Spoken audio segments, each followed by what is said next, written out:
Hello wonderful people, welcome to my channel. My name is Adam and thanks for stopping by for another story. This video is going to be a reading of the prologue of my book, The Spirit-Filled Adventures, Spark. Please stick around to find out how you can order it and get 10% off if you're interested. Now let's get right into this. The Spirit-Filled Adventures, Spark, Prologue by Adam Hitz. The explosion was intense and seemed to go on for forever. Nothing but bright light and heat surrounded them. They could only take in the vastness of it. How long the explosion lasted, they could not tell. The noise was all-encompassing, and they could not speak or think. No one noticed when the explosion finally stopped. The aftermath of the explosion was a jumbled confusion. The silence and darkness that now surrounded them were almost as bad as the explosion had been. They could not tell where one person began and another ended.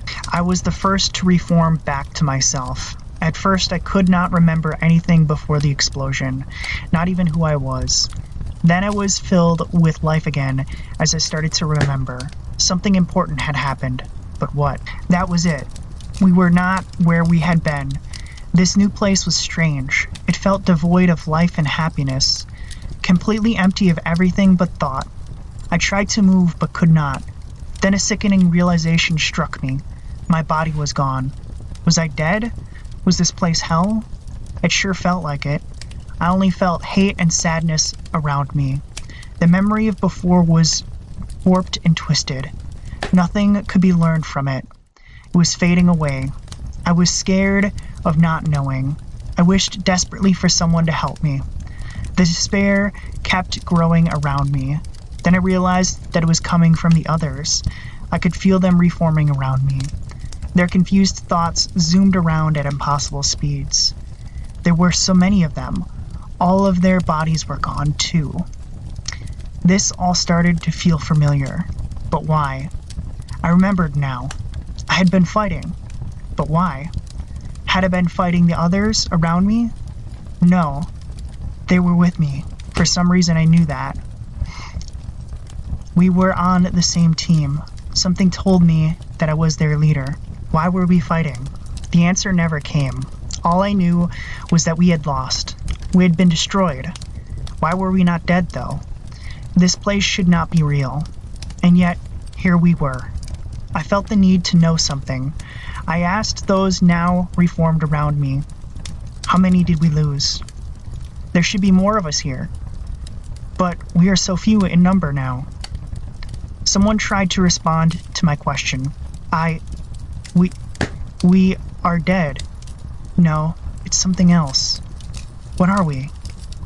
We are here and not here at the same time. This is not right. We are not right. Another more coherent voice spoke. I think we lost too many. I remember that there used to be too many of us to count. We were winning. We had more. They had fewer, and then came the explosion of light. Now we are less than a fraction of what we once were. The questions kept coming. We talked forever, but got no closer to understanding. The confusion grew and grew until it became pure chaos. No one held any answers that made sense. It was driving us insane. Then, for the first time, a new voice spoke from the void. For some reason, this new voice filled me with rage. I did not know why, but I knew that I hated him with my whole being. I wished to destroy him at any cost. The voice spoke in a clear and intelligent way. The universes could not live while we lived. The endless fighting and destruction was going to destroy everything and everyone. I had no choice but to bring the fighting to an end. It was the only way to save them. We have been banished to the void. This place will be our prison for forever. We can never go back. The response to his statement was violent and strong. Everyone yelled and screamed and questioned.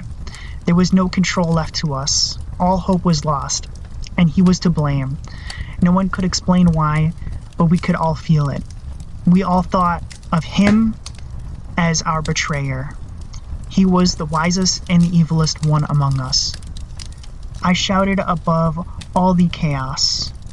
My voice carried infinitely in every direction. Everything went quiet almost instantly. The others turned their attention to me without hesitation.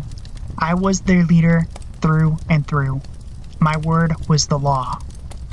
I would need to give them hope. I needed to do this even though I knew there was no hope left to give. We knew we did the right thing. You all know this to be true.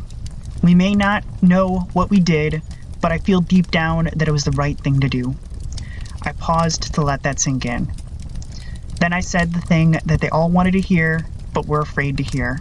The betrayer speaks some of the truth. We are trapped in this strange place. For some reason, I know that we can never leave here. But do not be afraid of this fact. We are here together. We are stronger together than we will ever be apart. I knew that they believed me. This was what they had wanted me to say. Now that I had given them hope, I would need to give them something more. They all wanted a sense of completion. Then I said the thing that would win their support forever.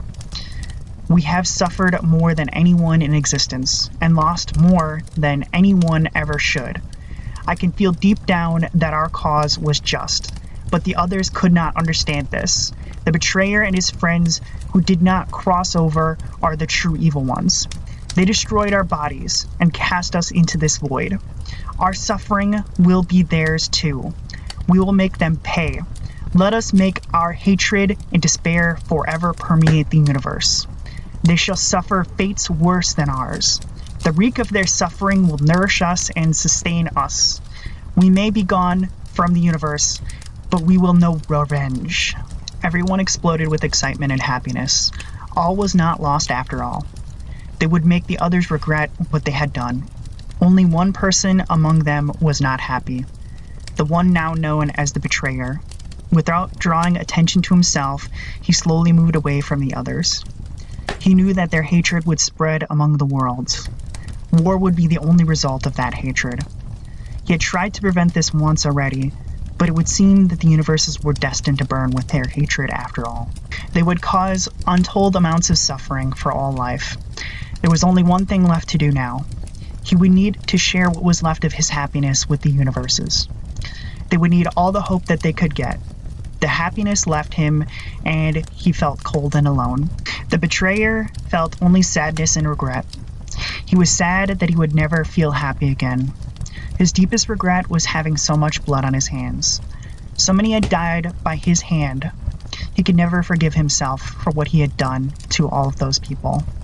It had to be done, but that didn't mean that it was the just thing to do.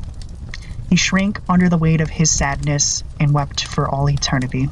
Thanks for sticking around to listen, and if you did, you're truly awesome. Please let me know if you want more and what you think, and don't forget to like, comment, and subscribe. Also, I just hit 10 subscribers, and I wanted to thank every one of you for supporting me. As said in the beginning, if you're interested, you can find my book, The Spirit-Filled Adventures Spark, at diahits.com. Use the code AMHITS to get 10% off. The link is in the description below. As always, I hope you have a wonderful day.